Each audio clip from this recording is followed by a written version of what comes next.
nan nga mën a comprendre jour prestation serment nga signé 34 ko CDI. prestation serment. oui. CDI le 2 avril.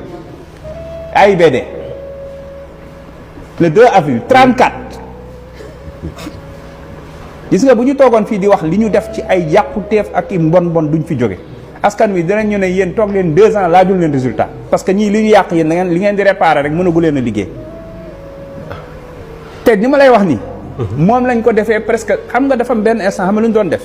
dañ doon saboter parce que je pense que ils se sont dit que ñun dañuy perte nañu fexe ba ñii bu ñu ñëwee duñ mën a def résultat ñu gaawtu jëlaat réew mi transformer contrat yëpp en CDI loo xam ne defoo ko woon bay wàcc di ko dooraa def ba ci jour prestation. léegi loolu nooy def ak moom.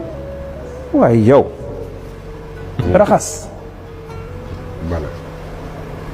AIBD le DG yi ñu jëlagum ci ay actions on a déjà presque fait un saving une économie de presque plus de 60 milliards.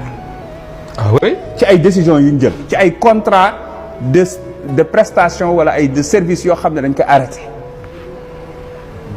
ci ay dépenses de prestige ci ay voyages ci ay téléphones. parce que am na benn société buy maintenir buy def maintenance avion yi dañu arrêté ba sam les travailleurs ñi ngi yuuxu nee nañ. dama ne ku ci am contrat bu wóor di def liggéey bu wóor doo am problème. waaye ku ko ci amee woon naka sudul noonu di ko defee naka sudul noonu ala kulli xaal caaxaan jeex na ci réew mi.